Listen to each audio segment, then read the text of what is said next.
Bonsoir à toutes et à tous, et j'espère que vous allez bien.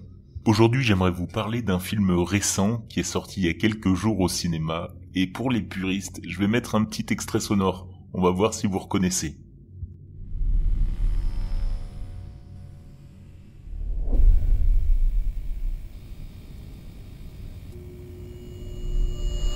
Une télé qui grésille, qui explose, ça vous dit rien ? Aujourd'hui, je voudrais vous parler du film qui fait sensation, Five Nights at Freddy's.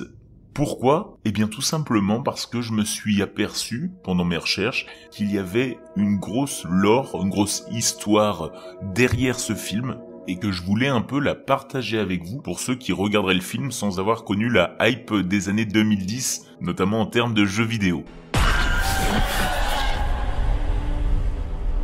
J'ai un travail pour vous. Un vrai jeu d'enfant. Five Nights at Freddy's, également connu sous le nom de FNAF, est un jeu vidéo survival horror populaire. Il a fait ses débuts en août 2014, il y a près de 10 ans maintenant. Conçu par Scott Cawthon, il est rapidement devenu populaire sur le web grâce à de nombreux gameplays postés sur YouTube, suscitant forcément un fort intérêt auprès du public. C'est d'ailleurs comme ça que personnellement je l'ai connu en regardant des vidéos du youtubeur Seros, que j'admets avoir quelque peu oublié ces quelques années et finalement je suis retourné sur sa chaîne, il continue son contenu, encore mieux. Je vous conseille vraiment d'aller jeter un œil parce que son contenu est top, ses réactions sont hilarantes et il a toujours des jeux vidéo que je ne connais pas, alors foncez. Bref, ce qui est vraiment frappant dans ce jeu vidéo, c'est l'histoire qui se cache derrière, profondément complexe et pleine de détails, et même si à ce jour plusieurs tentatives ont été faites pour essayer de la reconstituer le plus fidèlement possible, il n'est pas impossible que de mon côté, je ne sois pas à 100% correct. En tout cas, j'ai fait de mon mieux. C'est donc un de ces films comme Slender Man qui a été inspiré soit d'un jeu vidéo, soit d'une histoire vraie. Remontons aux origines. Scott Cawthon, désolé déjà si je le prononce mal, était déjà connu pour des projets antérieurs qui n'ont pas connu le même succès que FNAF. Son entrée dans le monde des jeux vidéo s'est faite par le biais de projets à vocation chrétienne tels que Pilgrim's Process et The Desolate Hope. En 2013, Cawthon publie un jeu vidéo mettant en scène de terrifiantes créatures animatroniques, intitulé Cheapers & Son Lumber Co., qui n'est pas du tout apprécié par la critique. Ces critiques négatives ont été cruciales pour ce projet, car ce sont ces mêmes commentaires qui ont inspiré Scott pour ce qui allait être le meilleur projet de sa carrière. C'est ainsi qu'en 2014, Five Nights at Freddy's est né. À ce jour, le jeu vidéo possède un réseau dense d'informations qui constitue son histoire. À l'origine, l'accent était mis sur le mode de jeu, et la particularité des protagonistes animatroniques qui prennent vie la nuit, tuant toute personne se trouvant dans leur champ de vision. La trilogie originale comprenait Five Nights at Freddy's, Five Nights at Freddy's 2 et Five Nights at Freddy's 3, auxquels se sont ajoutés plus tard le 4 et le 5. Scott Cawthon a donc décidé d'étendre l'histoire à des horizons beaucoup plus macabres, offrant aux fans du jeu un véritable puzzle à construire minutieusement, pièce par pièce. Devenue une série à part entière, elle se décline également en plusieurs spin-offs et séries de livres qui reprennent les mystères des jeux principaux. Passons à l'histoire. Les principaux protagonistes de cette histoire sont les deux partenaires William Afton et Henry Emily.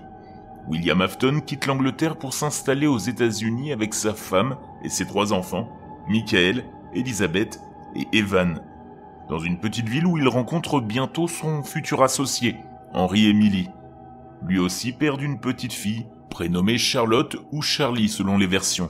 Ils décident de créer une entreprise ensemble, une pizzeria appelée Fred Beer's Family Dinner, dont l'attraction principale, c'est l'utilisation d'animatroniques à des fins de divertissement.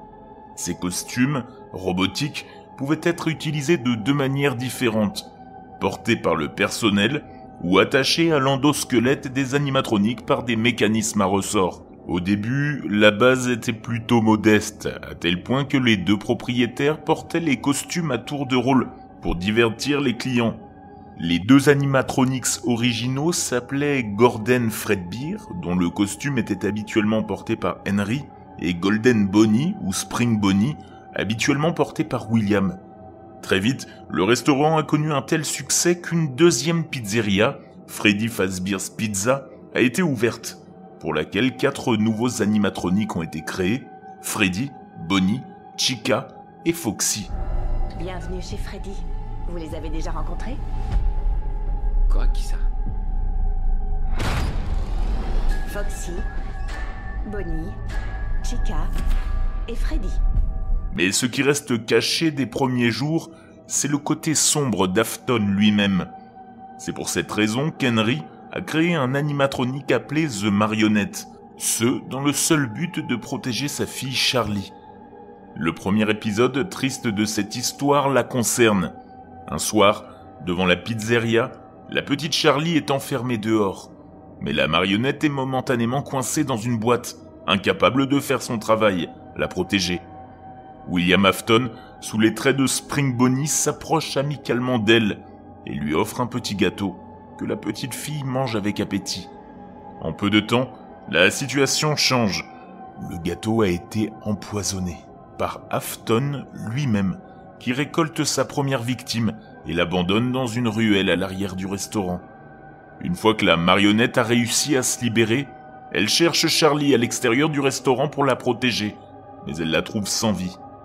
C'est alors que l'esprit de la petite Charlie pénètre dans l'animatronique, le possédant, et qu'Henry se retrouve sans fille unique. Une parenthèse très importante dans l'histoire de FNAF concerne la famille Afton. En particulier, il faut s'attarder sur la relation des 2 frères, Michael, l'aîné, et Evan. Le petit Afton est terrifié par les animatronics construits par son père, une faiblesse que Michael exploite par pur plaisir.